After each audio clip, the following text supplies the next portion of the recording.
In an increasingly polarizing world, sports allow people from all backgrounds and with different ideologies to join together in supporting the same team or player without question. Nothing else can claim to do this with such frequency and passion as sports. The Locker Room focuses on local sports and highlights the achievements made by our prep and collegiate sports from around the Spokane area. Justin Reed, former sports editor at the Gonzaga Bulletin and current sports reporter at the Spokesman Review, grew up in Spokane where he attended Meade High School and later went on to graduate from Gonzaga University in 2017 with a degree in journalism. Now, here's your host, Justin Reed. Hello and welcome to The Locker Room. I am your host, Justin Reed, and today I am with Tom Hudson, the voice of the Zags. I guarantee you'll recognize his voice. He's been on the airwaves now for about 16 years. But yeah, you joined Krem back in 1996, and kind of tell me how that all happened. It was really interesting. When my first job out of college, I worked in Grand Junction, Colorado, tiny little town on the Utah border, beautiful place, and I worked in TV there initially. And then we actually used to host a high school football show. It was an ABC affiliate, so it was right before Monday Night Football. And the guy that called the games on the radio would always come on. He would be our guest. And so his name was Jim Davis, and I owe so much to him. He gave me an opportunity to start calling some games. Hey, you want to come? I said, absolutely, because that's kind of, I knew that's what I wanted to do, but I didn't know exactly how I was going to get there. And so I was able to call games there. I was in Grand Junction for about 3.5 years. Then I moved to Spokane to take the job here. And at the time, there weren't really any opportunities, and because of the affiliations and who had the rights and everything else, it didn't look like it was going to be able to happen for me, at least for a while. And I was fine with that. I enjoyed my time working on TV, and it was great.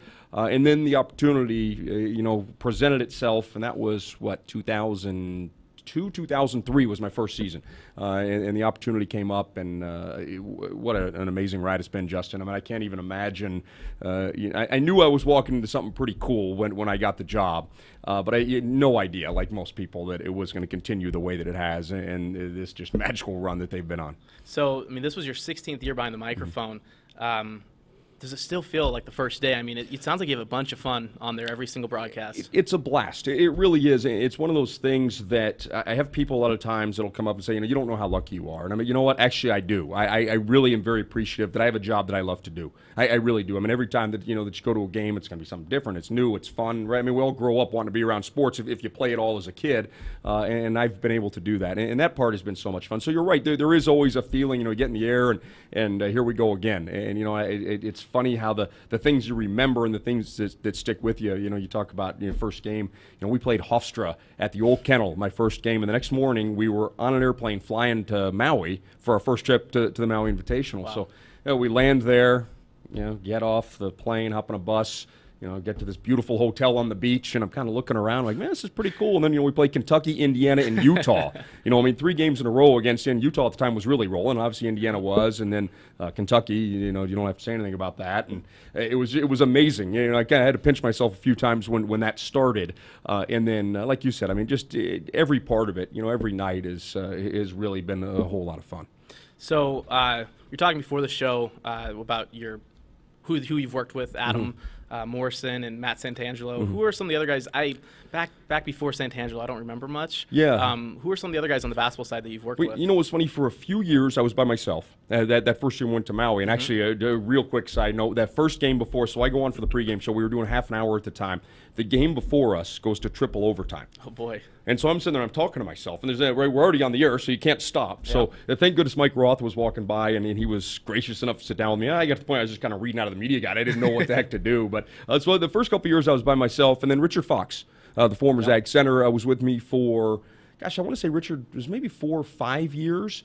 And then Matt came on, and then he stepped down, and Corey Violette. I had Corey, right. And then Matt came back, and then this was the first year with Adam. So I've been really fortunate. I mean, some of the greatest parts about Gonzaga, I think, in the athletic department, I mean, those guys that I just mentioned, they're all really good at it. They're well-spoken. They're very basketball intelligent. I know a lot of people were kind of curious about where Mo was going to go and how that was all going to work, but he has been really, really good. We've had a blast calling games. Bouncing back to Santangelo real quick, one thing that was interesting when I was covering some of the games last season for the Bulletin, I saw Santangelo, he had a bag of Rolos every single game. Huh. Now, I mean, I'm drinking water before doing this, and he's eating Rolos, caramel chocolate. How does that work? We were trying to get a Rolo deal.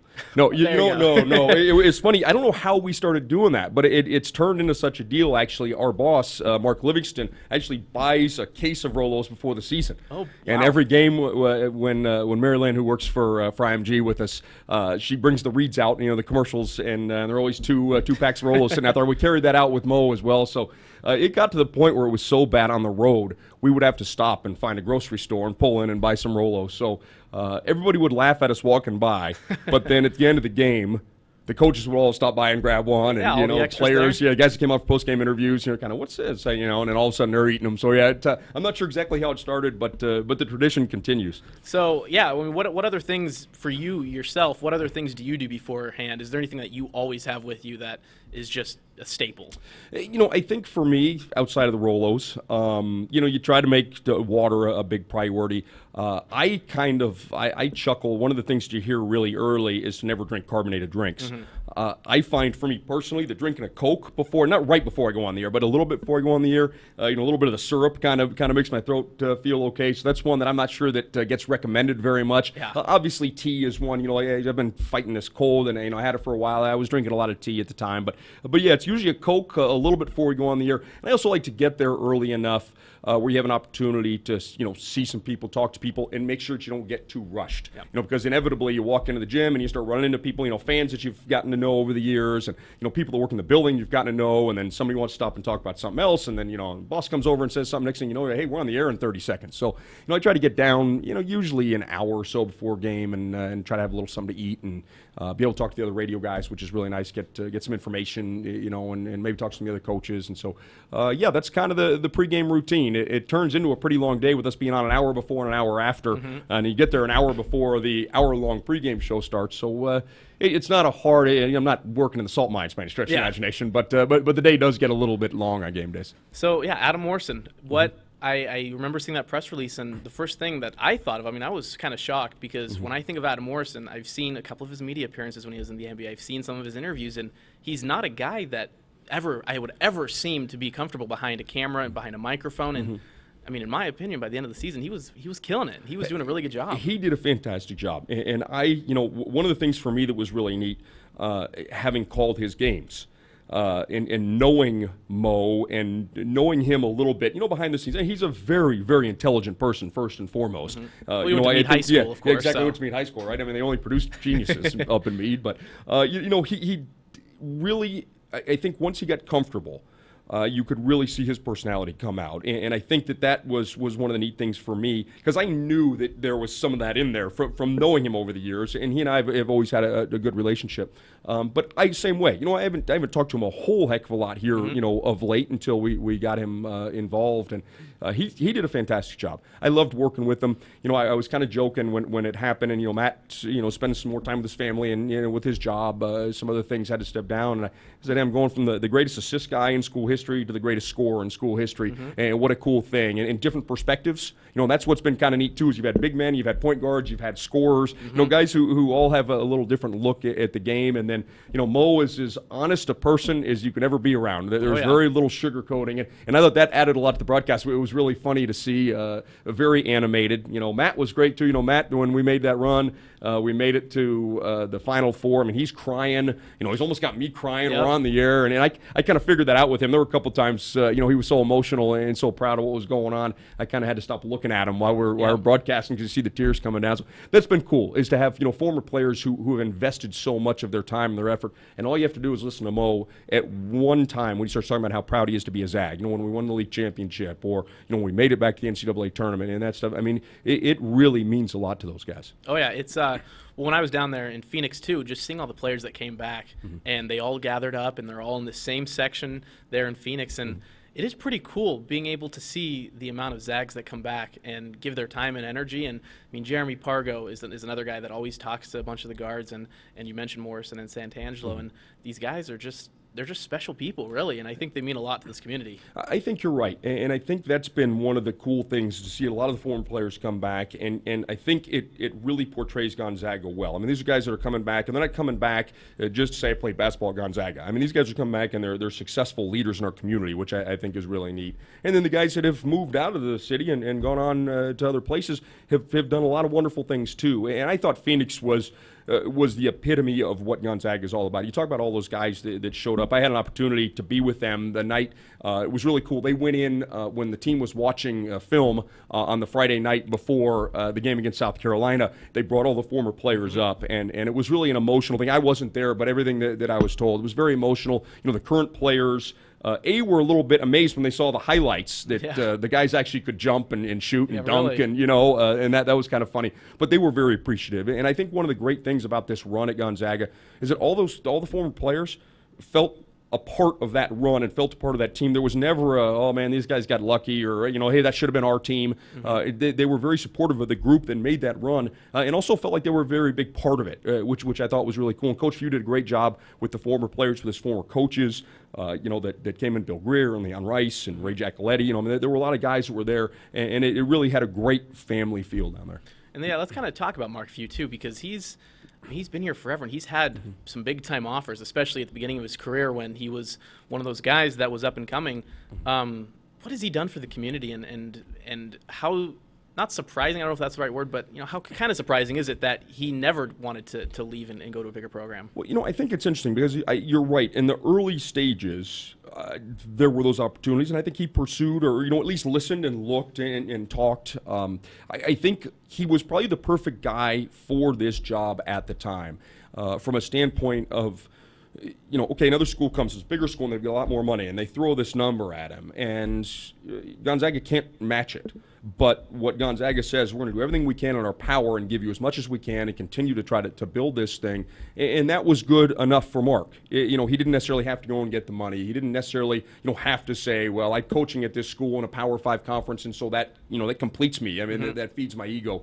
So I think it was great that he stuck around. And then, I get asked that question a lot now. Is he ever going to leave? Is he ever going to leave? It's like, and for me, it's kind of funny. It's almost like, you build the house. Our grandparents they build a house and they lived in the house and they stayed in the house. Now everybody moves every 2 or 3 years. But, for me, in some regards, like, he built it. Why not live in it, right? I mean, he's done a wonderful job of putting this program together.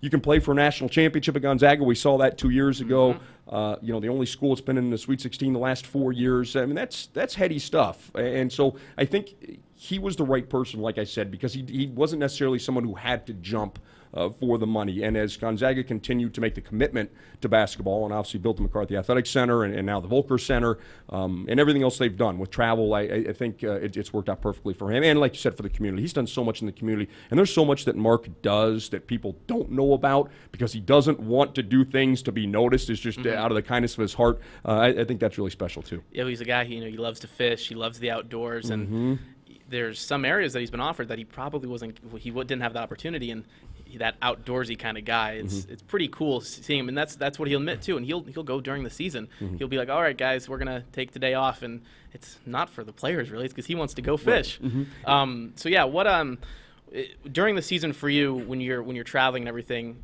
what's that like on your life? It's interesting. It's fun.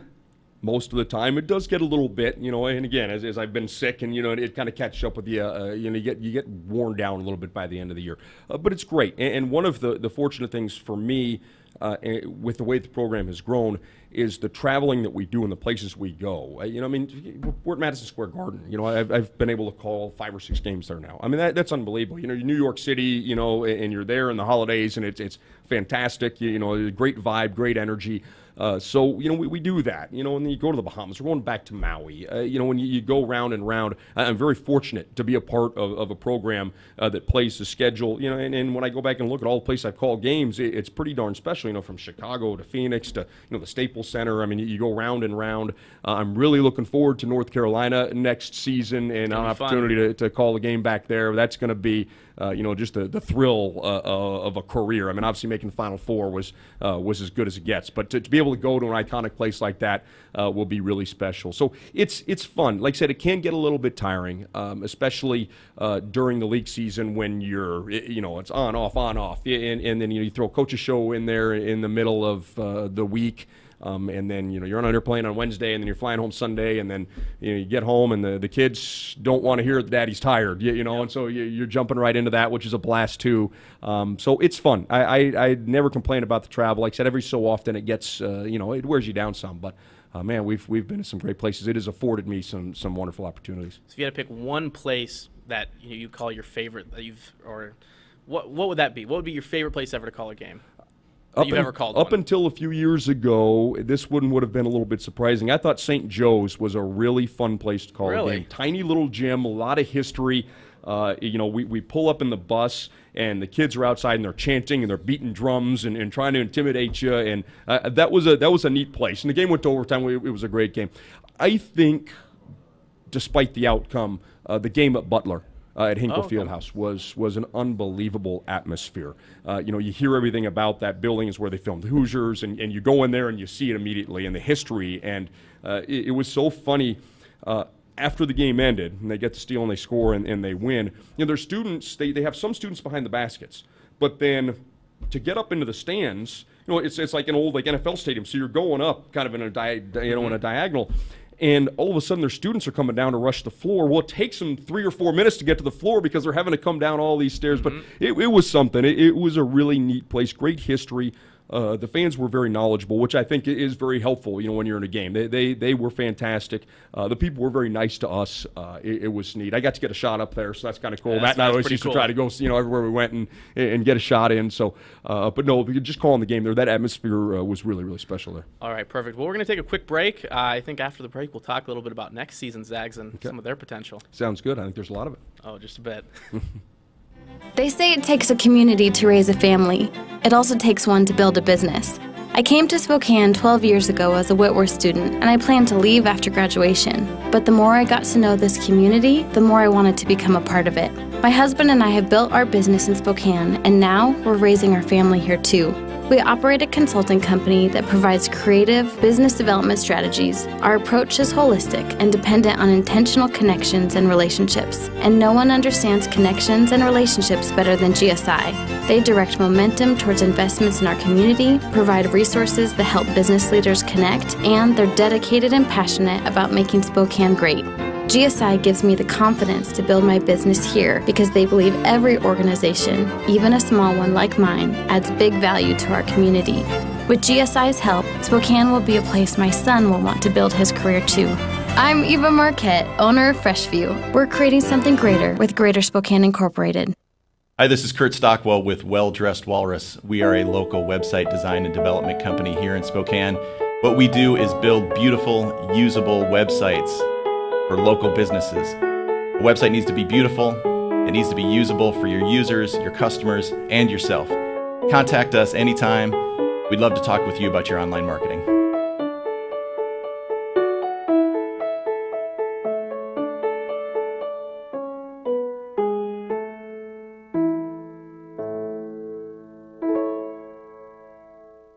What? You haven't been to the library lately? Stop in today and see that the library is more than books. Spokane County Library District facilities feature on-site technology, including Wi-Fi, computers, and printers, as well as free use of meeting rooms. The Library District offers events and programs for all ages, from story times to career development and employer classes to Social Security workshops. Our staff is well trained and happy to help. Find out more about your library at scld.org. All right. Welcome back to the locker room. I'm your host, Justin Reed, and I am here with Tom Hudson, the voice of Gonzaga athletics in general. A lot of basketball, some baseball thrown in there. And one thing that's really special about Gonzaga is the amount of money, resources in general that they put into their facilities. And I didn't catch a game in McCarthy this year, but the new center hung video board, the new video boards, new sound system, I mean, that's a lot of money to put into that stadium, and it is pretty cool to see that they are invested enough to make those kind of upgrades. It's fantastic. It looks great. You know, they upgraded the men's locker room too, which is phenomenal. It looks really nice. But you know, I think the cool thing too, you talk about that doing it at the McCarthy, but that package also included a new scoreboard out for soccer and for baseball and for volleyball over in the Martin Center, and it is great. I'm with you, Justin. I think that athletics can be such an important part of who you are, and really, you know, and I think they use kind of the terminology. Hey, it's you know, it's the front porch. Right, it shows people, it gets them to the door, and then it allows us to show everybody what Gonzaga University is about. And I think one of the great things Gonzaga has done over this 20-year run is to not be consumed by it, to want to excel in it, to want to be as good as anybody, to want to win national championships in every single sport, but not sell your soul and still stick true to your values, both academically and as a Jesuit institution. I think that's been really cool. But it's been fantastic to see the upgrades, because one of the things that we've seen over the last 10 or 15 years, probably one of the biggest changes, that I've seen, is money that other schools are investing. And you look at the schools in the bigger conferences with those football deals and the TV networks and the amount of money that they're making that they have to spend. And Coach Few has said a few times, we don't have to have everything that those guys have. Give us whatever you can to help us, compete, and we will compete. And I think they've done a wonderful job of that, and great support over the years. A lot of benefactors that have stepped forward and helped this thing go. And I tell people all the time, when you look at the McCarthy Athletic Center, you go to the Elite Eight in 1999, and in 2004, you've opened up a brand new building, and there was no plan of building that thing, right? So, in 5 years, you went from playing, in the one building to a place where now you could draw Michigan State. You can get Wake Forest to come in. It goes on and on. Illinois came and play. Wake Forest. That wasn't going to happen in the Martin Center. It was amazing to see them be able to get that push and get the momentum and just keep going with it. Well, one thing, and I think a lot of people don't really realize, is the money that comes in from athletics. As far as I know, it's not all just being brought to athletics, in the sense that you have donors coming out of the woodworks who are now donating a ton of money to the university. You're getting a new Jesuit house built, you're getting a new theater built, and of course the Volcar Center. And while that is athlete oriented, a big part of that is the student athlete side of that. So how cool is it to see all of these donors coming, and not just athletically, but as a university, seeing the university grow on all levels? I think it's fantastic, and I think it's really cool to see, again, your basketball program can be out there and give people pride. Hey, I went to Gonzaga. You live in New York City. Hey, I went to Gonzaga. Yeah, exactly. And I think that has definitely helped. And again, I think they've done a wonderful job of staying true to what they are. And then there are folks say, hey, you know what, I'm going to donate. And they just finished the Gonzaga Will campaign and raised a whole lot of money to do a whole lot of different projects. And as you said, the Volcker Center is beautiful. That third floor, it's 15,000 square feet of academic. They were in a tiny little room before, and then they really needed it. But they do such a great job with their academics. And the last couple of years, they've been right up there, first or second in the APR, which kind of measures your school athletes' their academic success, up there with Dartmouth. And, you start put it up there. So academics are very important. And like you said, you build that building and you give your athletes even a better chance to compete in the classroom. So let's look for next season. They're only losing Silas Melson and Jonathan Williams, and while they are huge parts of this program, Melson, a 4-year guy, and Williams coming in and being a huge part of the school's first Final Four, but they're returning some big pieces. They really are. And I think, obviously, with Rui and Killian Tilly coming back, that gives you a whole lot of sense for optimism. I'm really happy for both those guys. I've said this a few times. For them personally, obviously, as a Zag fan and somebody who wants to see Gonzaga do well, sure, you want your talented guys back. I think for each one of those guys, another full year in college where they really become the go-to guys. Killian goes from a guy playing 10 minutes a game to a starter, and the next year he's going to be asked to really, carry the load. And I know he started to when he had games where he was, but, him and Rui both are going to be asked to do a whole lot more with Jonathan Williams gone. So I think that'll be great for them. And then you just look down the roster and the guys that got experience this year, and you see how Zach Norvell played at the end of the season. He was fantastic. Josh Perkins, quietly had a year. I know that sometimes people are maybe a little put off by how he plays, but he has been fantastic. I thought his last month and a half, he was as good as anybody. And don't forget the pressure that was on him to stay in games and to make right decisions. We didn't really have a backup point guard. For him him to play that entire year, I thought he really got better. I thought he was fantastic at the end, and I think that there are bright things to come for him. So, you've got a senior point guard. You've got a couple of big guys, Norvell back, obviously. Jakob Larson, I think, will continue to improve. Brandon Clark, the red shirt, sat out last year, worked his tail off. He looks like he's going to be really strong. And then, obviously, a couple freshmen coming in that they like. Corey Kispert, I think, will keep coming and be a really good player. So it's going to be so much fun, and they've got a really good schedule that they're putting together. So it's going to be a great year, and a lot of high hopes for this group. Yeah, what's interesting is, and going back to Perkins, because he's been here, this will be his 5th year after his redshirt year. He's the guy that people look at as they always want to put it on him, that and he makes a mistake here, oh, that's the reason why they lost. He did this, oh, that's the reason why they lost. And I've always been a big fan of Josh Perkins. I think his attitude is a little bit different than what normal GU point guards have been. But I appreciate him for what he's done. And I think, like you said, for next season, I think he's going to take another step, because I think he learned a little bit more of what his role was all about. I think coming back from Nigel Williams-Goss and trying to answer what he did wasn't quite fair, and I think a lot of people expected that sort of production. But I think for him moving forward, he's going to have, again, like you mentioned, he's going to have a little bit more backup, and Brandon Williams maybe might come. And right. What now going to Brandon Williams, what about Brandon Williams makes him, or what can he bring to the program? Well, I think he's one of those guys that you look at that all of a sudden now you've got a backup point guard who is good enough to be a starting point guard, which now allows you to move Perkins over. And I think if you look over the years, the Zags have really done a great job of having, playing two guys that can handle the ball and play the point. You look at Josh and Nigel. You go all the way back to Matt Santangelo playing with Quentin Hall. I mean, those two guys played together. And then, Blake Stepp and Dan Dickow and Derek Rivio and Jeremy Pargo. And then Pargo, even Bolden, could handle the ball. So they've had a lot of success of having two guys who can handle the ball. And I do think, even if you look at the way the roster is shaping up now, it would be wonderful to have a guy who can play the point as a backup. But also, if you get a guy that's that talented, that's that good, that understands the game, I think we will see a lot of people in the fall talking about, if he were to sign with the Zags, talking about GU as a Final Four type of team. And that's coming up on Saturday is his announcement, so we'll see what happens there. But I want to go back to Rui and his story. Gonzaga isn't a program. They've only had one and done, and that was Zach Collins last season.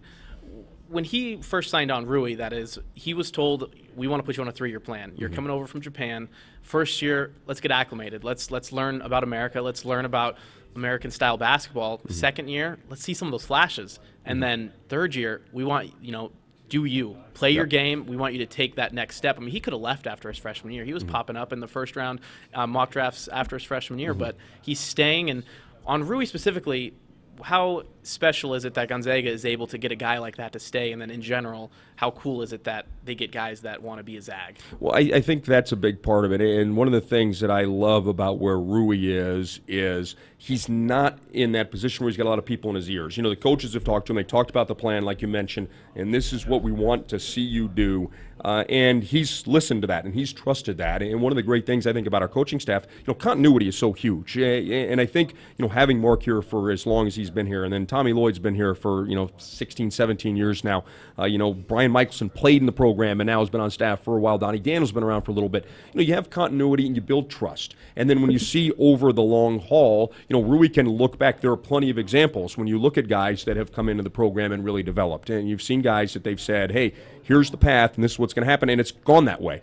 So the coaches can say to Rui, hey, look, we've got a plan. It's worked before. It's going to work for you. And then Rui can say, okay, great. So I think that's a big thing for him. And I think this year for him, the physical part of it. I think for Rui, one of the biggest things that he has to overcome, being in Japan, being the best player and playing against inferior competition compared to what he's playing against right now, he is the day in, day out, being consistent against guys that are big and quick and strong. And he's getting there. And I think he's going to have a great year. And I think he's got a nice potential NBA career ahead. So I don't want to get too far ahead. I mean, we're still May 1st, but what are your projections for next season teams? What do you think their ceiling is, and what do you think a worst-case scenario might be? I think this team gets back to the tournament. I don't think that there's necessarily doubt about that. I think the schedule, like I said, Maui's going to be really tough. North Carolina is going to be tough. UW, we're going to play UW again, and they've gotten a lot better than the team that we played. There are a couple other games. Creighton, we're going down to Creighton to play there to return the game they played here this year. So the schedule's going to be really tough. I think there are a few other ones that they're working on.